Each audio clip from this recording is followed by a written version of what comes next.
Am I the a-hole for refusing to attend my brother's wedding and recommending him to get a paternity test? My 22 female older brother, 26 male, was dating his fiancée for a total span of about 3 years before proposing. 2 years into dating, she cheated on my brother with another man. She told my brother about it. He was obviously broken because he thought that she was it for him, and they ended up breaking up.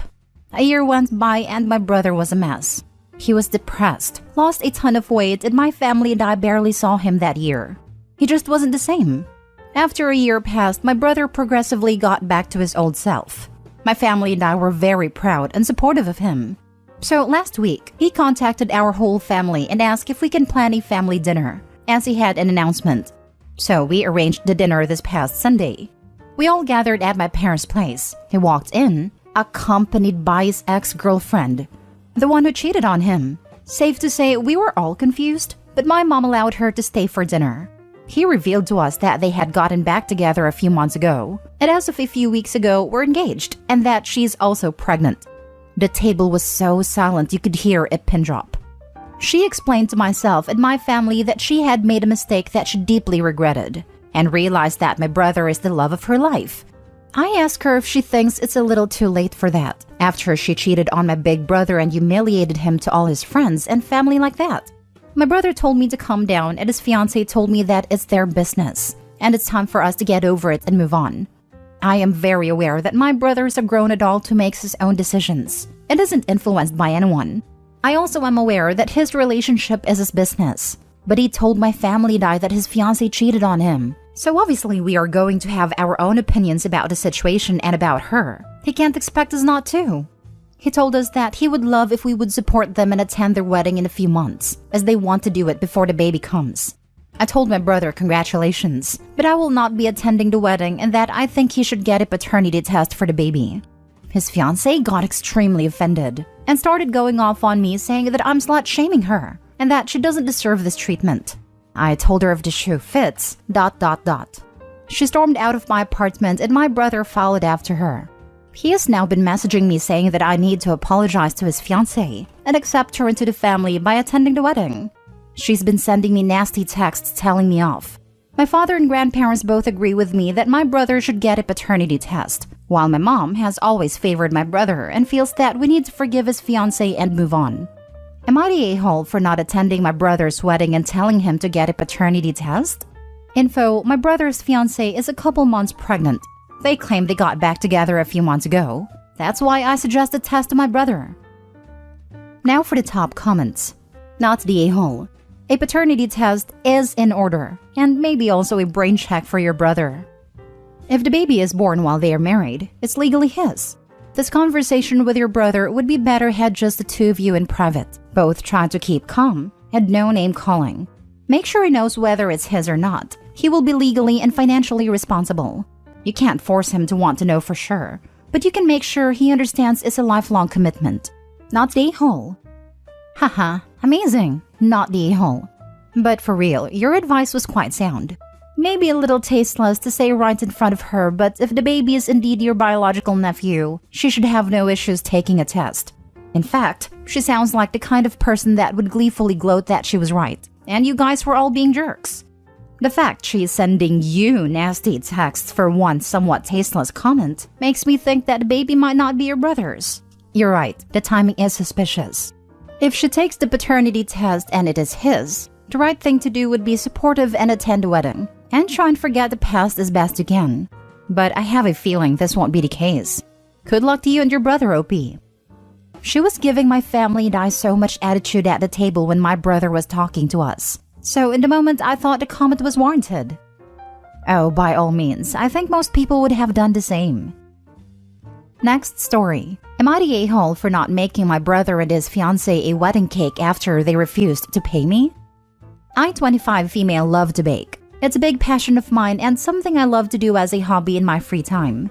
I have an Instagram account that I use to show off my work, which is mainly the cakes I bake and decorate.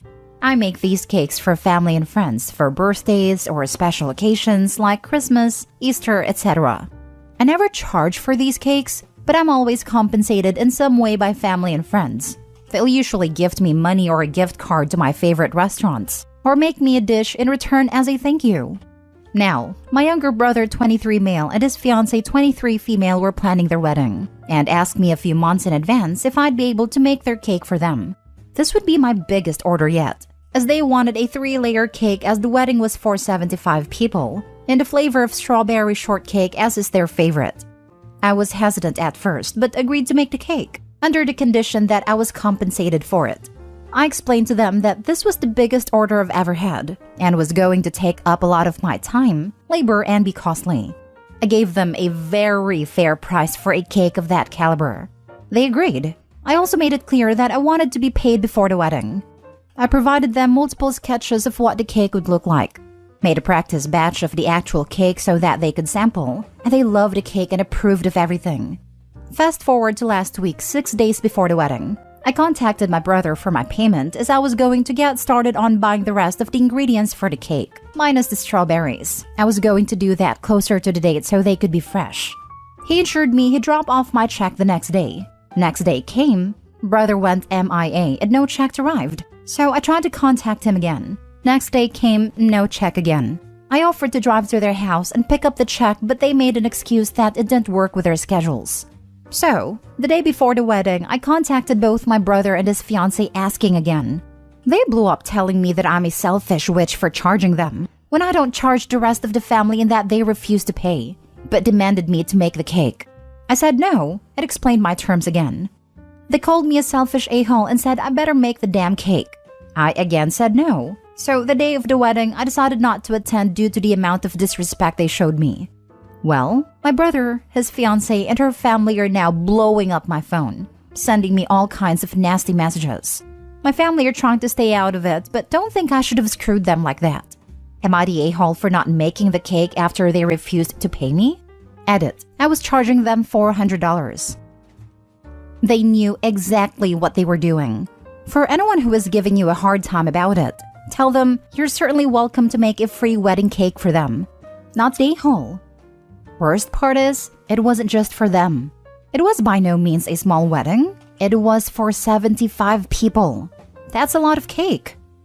Not the a-hole. And for a 25-year-old woman, you have a remarkably good ability to set and enforce a boundary, and not be guilted into doing things. I think many people in your situation would have made a cake out of a sense of guilt, and then just be resentful afterwards for being out all the time and money. Then they'd be posting here wondering if they are the a-hole for being mad, and asking for the money over and over after the fact. Your way or the other way people would be mad, because they're entitled users. You shut it down on the front end. Well done. In fact, I would argue they still owe you about $50 for the time you spent making the sketches and the sample cakes. My money estimate is based on what you said about charging $400 for the full cake. Your brother and his now wife are entitled a-holes, but you're definitely not. You were upfront about the charges, and $400 for a 75-person wedding cake is pretty inexpensive. They agreed to this, and then tried to guilt you into doing it for free at the last minute. The fact that her family's piling on shows the familial level of entitlement going on there. This is the type of thing that would cause me to go either low contact or no contact. It doesn't sound like you'd be missing out on much. Next story. Am I the a-hole for being brutally honest with my friend before her wedding? My best friend for the last 10 years is getting married in a few weeks. This past weekend was her bachelorette party. She got quite wasted. But I don't drink a lot, so I played it safer and stayed pretty coherent. At one point, she was in the bathroom vomiting and crying, looking through pictures of her ex on Instagram. All the other girls were comforting her and talking about what a piece of trash he is, etc. The next maybe hour turned into fixation on her ex, how they should have been the ones married, etc. Her ex recently had a baby with his new wife, so I understand it may have opened old wounds, but they split up 5 years ago. I'm also one of the few people who actually know why they split up. And all I can say is it was definitely her fault. After the hour, I tried to get us all out of the bathroom and continue the night. The next morning things seemed fine, but then my friend was going through her phone and saw she had called her ex 10 plus times. She freaked out, but the calls were also short and we assumed he didn't pick up. I told her she needed to delete his number from her phone and move on, because it wasn't fair to the guy she is marrying if she continues to be hung up on her ex. Everyone got really upset with me for being insensitive, and I was made to feel like it was my fault for letting her call him. Eventually, my friend asked me to go home early. I learned from one of the other bridesmaids that they spent the rest of the morning bashing me in addition to X.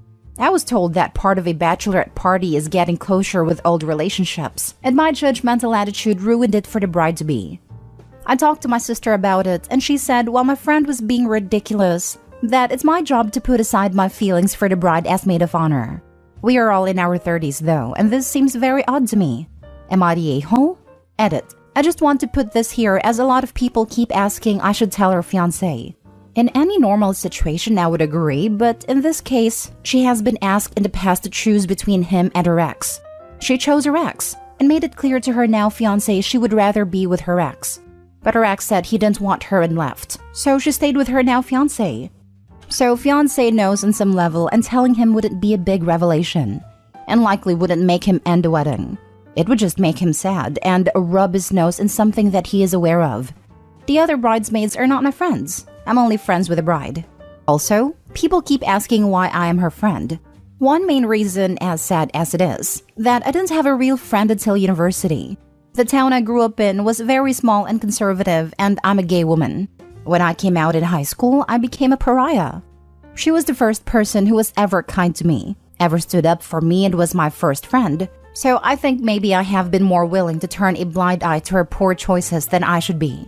But I am reconsidering that now. I do have a much better and broader support circle now, but I do think I see her as that kind freshman and sort of my savior, which clouded my judgment in not being more upset with her toxic choices over the years. Now for the top comments. I was told part of a bachelorette party is getting closure with old relationships. No. Closure with old relationships should have happened way before accepting a marriage proposal. Not the a-hole at all. Your friend seems to still be carrying a torch for her ex while planning to marry someone else. Poor groom. Right? I didn't think of my ex once during my hens. Or like, ever. Because I don't care. What a weird outlook to have. I think of exes randomly in passing. Something will come up and spark a memory. But I don't have any of their phone numbers, don't check out any of their social media, and I'm certainly not dwelling on any of them. It sounds like Opie's friend screwed up with his ex and can't let go. Friend probably isn't ready to marry someone else. Not the a-hole. I'll never understand these friend groups that never tell each other the real truth. She doesn't sound like much of a friend, to be honest. Plus, I thought the point of a bachelorette party was one last night out as an unmarried woman, not spending the night wishing I was marrying my ex. The fact is, I feel bad for the groom, because he's obviously second choice and he'll probably get treated like crap. The worst part is, she usually does say things like how important honesty is, and that friends are supposed to look out for each other, so I'm just very confused. With people like that, they are, until the truth is told to them. She probably felt threatened by you that hold knowledge others don't. She's probably scared you'll blow up her wedding. Don't worry, she will blow up her own marriage. Clearly not the a-hole here. You did nothing wrong in telling your friend to respect their partner and delete their ex's number. The group sounds problematic, and I hope you don't hold yourself in bad esteem because of their behavior. Thank you. My only worry is a lot of people do tend to say the bride is always right, so I worried I messed up. But I'm glad some people see it the way I did. Last story. Am I the a-hole for telling my husband's parents to stop telling people my name is Catherine and for embarrassing them in front of their friends? My name is Rin. Just Rin, not Catherine. But ever since my in-laws have met me, they have gotten the idea that my actual name is Catherine, and Rin is just the nickname. I have asked them not to introduce me or tell people it's my name, but they always go back to it. My husband and I took a small break from them when it continued, and they apologized and seemed to be doing better. Then for my mother-in-law's birthday, we were invited to celebrate with them, and a couple of her friends came up to me and asked if I was Catherine. They said mother-in-law talked all about me. I decided to get a little bit jokey instead of annoyed, and played upon it saying mother-in-law is so forgetful, and that I was so sorry she told them the wrong name. That I'll need to write my name on everything she owns so they don't forget. Her friends found it funny, but told her it was weird that she gave them the wrong name. She and father-in-law came up to me close to the end of the party, and I told them to stop telling people my name is Catherine, and they need to accept that my name isn't up to them. They claim I was rude and that it was awful for me to try and embarrass them in front of their friends by joking with mother-in-law's friends. My husband told them they should have listened, but they're saying I took it too far, and maybe I did. Am I the a-hole? How are they unaware that they're embarrassing both you and themselves in front of their friends? It's a basic of decent manners to get people's names right, to the best of one's abilities whenever possible. Not the a-hole, Rin. I like your sense of humor. You could always just add Kath to the front of their names. Hi everyone, I'd like you to meet my mother-in-law, Kath Margaret, and my father-in-law, Kath Robert. And this is their dog, Kath Fido. It is a catastrophe. What a couple of Kath holes. Not the hole. Can I introduce you to Brian, my mother-in-law, and Stephanie, my father-in-law? This made me chuckle a bit, because they hate the trend of boys' names on girls. So I could see some mouth foaming going on if anyone did this. Not the hole. This conversation should never have gone past. You. Hey, mother-in-law. I'm Rin. Nice to meet you. Mother-in-law. Oh, hi. I've never heard that name before. Is it short for Catherine? You. No, just Rin. Mother-in-law. All right, nice to meet you, Rin. Because that's how a normal introduction goes with literally every sane person on the planet. My cousin's name is Jill. Just Jill, not Jillian. She had a teacher who refused to believe that her parents would be so juvenile as to name her a nickname, and called her Jillian. When parent-teacher night rolled around, the teacher kept talking about Jillian this and Jillian that. Finally, her dad said, "Who is Jillian? Our daughter is Jill." The teacher tried to correct him.